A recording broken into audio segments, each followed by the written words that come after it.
On the public road of Cremorna. He was 65 years old, a retired sergeant in the Royal Irish Constabulary, and was working as a fisheries inspector.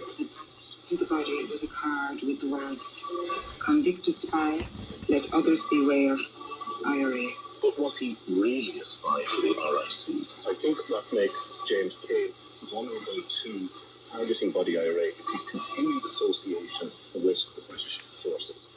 Like the Irish, moved by other Irishmen, it's the complexity of the revolutionary struggle and its conflicting loyalties. The Riverman at bbcworldservice.com/documentaries. Top story this time. Intelligence officials in Kiev are warning that Russia may be attempting to split Ukraine into two parts in what they describe as a Korean scenario.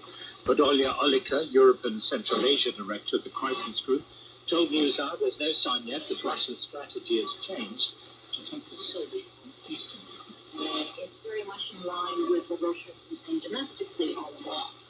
And I believe that their military planning has changed when I see their military operations, when I see them move away from their positions around Kiev, for instance, when move away from Mykolaiv, which is in the south, it's not in the net.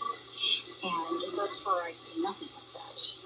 Also, this Ukraine has called on the Red Cross not to open an office in southern Russia, saying it could be used to legitimize a full deportation to Russia of tens of thousands of Ukrainians. Listening to the BBC World Service, I'm General Marshall, and this is NewsHour. These are dark times for Ukraine, for those living there and for those with friends or relatives in the country. But there are occasional shocks overnight.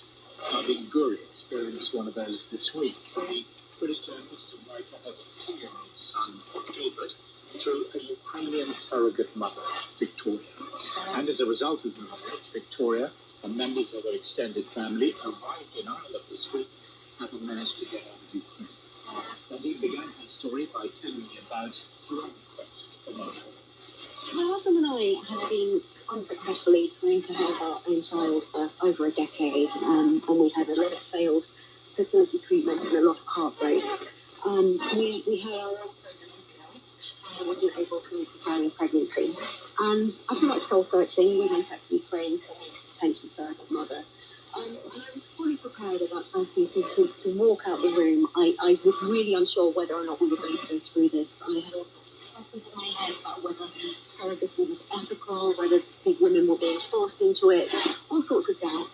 And I'll never forget walking into that room, and suddenly this woman just wrapped me in an amazing bear hug, looked me straight in the eye, and said to me, "You've made a good decision. This is going to be okay." And from that second, I trusted Victoria instantly, and she did make it all okay. I remember she told me a beautiful story about how when she was a little girl, she remembered being about 8 years old, and described in her village there was an old lady who didn't have kids or a husband, she just had lots of dogs. And Victoria remembers saying to her mother, "When I grow up, I went to have a baby to that lady." It was something that had always been in her to do this for someone. So Victoria went on to bear your child, and you, by that time, clearly formed a very deep emotional attachment to Victoria herself. Absolutely. I mean, when you meet the person who changes your entire lifetime, then obviously there is a very deep human bond that is formed. A lot gets spoken about commercial surrogacy, and I personally strongly believe that one shouldn't really be paid to carry somebody else's child. Why would we expect them to do that for free? I think that's actually quite a misogynistic notion. So I was very comfortable with the idea of paying her. But at the same time, it's much more than a business transaction. It's a human transaction. There's a great deal of trust on both sides. I make sure that we're in constant contact, like a WhatsApp. I fill out the scans, my husband and I fill out the scans. And then our team does it reform, we stayed in touch with my boss, I came to her as one of the other team, and we had some very lovely relationship. And I couldn't imagine that it came to in February, and I did not have imagined that about 10 months Victoria would be reaching out to me in her celebration with Ukraine was invaded. And she did. She turned to you, Victoria, for help. That's right. I mean, we were speaking constantly in the first few days of the invasion, and she absolutely was adamant that she was not going to leave Ukraine. She was talking herself from busy. She was doing food runs to the elderly in her town, which is just outside of Kiev. She was providing food to soldiers. Her husband is criticism is fighting warrior form. We see that in a couple of days ago, saying that he's been alive. And she was adamant not to go. And then as the situation got worse, obviously she began to get a bit more scared. And I had a very powerful message from her a couple of weeks ago. She said, Nadine, if I'm killed, would you come and pick up my children? And that hit me hard. And it was awful. It was, in some ways, this woman had given birth to my child and was entrusted with her own. But I said, well, look, can we get you out of this whole happens? Why don't you need to think about leaving? You persuaded her. It was a combination of me and her husband who managed to get through to her from her airport. He said, don't things to get worse, you need to go and take the kids. So basically, Victoria, her sister-in-law, whose husband is supposed to be incarcerated, Victoria's two daughters, her sister-in-law's daughter, and the family dog, Tyson, all left. We managed to get more back off on one of the amazing civilian evacuation networks that's helping people leave. Got them into Poland, and from Poland, I had hoped that I would be able to fly them to Ireland, which was the preferred destination. I had a host family already waiting for them there. And then that was slightly difficult. I thought it was hold on, and airlines had really difficulty. So I spent 2 days on the phone to various airlines trying to get Tyson a flight. And it was non-negotiable that Tyson was coming, for these kids who was their last link to home and comfort. So we had to come up with an alternative plan, which was a UK train odyssey. They had direct from Poland to Germany, and then from Sheffield in France, take the ferry overnight to Ireland. They arrived in Ireland a couple of days ago. And that must have been a very emotional moment for you. Absolutely. I allowed myself a little cry at that point. Just relief to know that they're safe. And joy. They've got a staying on a farm about 20 miles outside of Dublin. Lady called Teresa, who has been so welcoming. She made out teddy bears with the children and like her banners carrying the Ukrainian flag to give them a warm welcome. I had a little message on the phone last night saying that she was completely abolished. Just, definitely heartwarming human kindness. But I do also know how heartbroken she is at having to leave Ukraine. There's two women, like so many of these Ukrainian refugees, who've left their husbands behind, whose husbands are on the front line. And last night, we also got the sad news that one of them had been injured.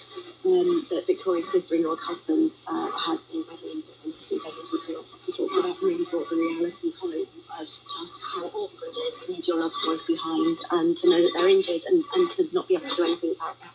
I would imagine Victoria is out of her mind about what has happened to her husband and therefore how Absolutely. And she's been absolutely out of her mind, and he's only been able to call her a couple of times. And she hit a bit of an emotional wall actually before getting the ferry, before getting on that final leg of the journey to Ireland, because she hadn't heard from him. And then remarkably, he did manage to get through to her, so that's how we know that he was alive as of a couple of days ago. And he says everything's going fine. He tries to keep her spirits up, and she said, what else can he say to me? He's not going to tell me the reality. So we just have to pray and hope that he does stay alive. And in the meantime, they're going to try their best to settle into a new life in Ireland. The girls are starting school there on Monday. They've been checking some benefits already, and the little Irish town they're staying in has been incredibly warm and welcoming for refugees. It's not home, but I do think that the kindness can make all the difference to people in trauma. And helping them free was the very least that I could do, because she gave me the ultimate act of kindness in helping me have my son. That was Nadine Cole.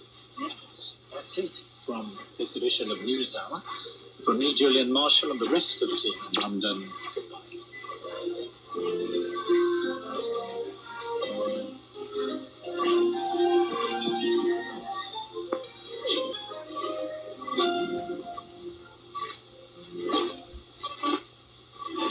This is the BBC World Service, looking into how the Hungarian Prime Minister has reshaped Hungary. Hungarians either love or hate him. There's no middle ground. He's saying he does everything for the ordinary people. Yeah, TV stations, radio stations, and they are studying pure propaganda. Will Viktor Orban win a fourth consecutive term in office? A house that Viktor built. Tuesday at 12:30 GMT.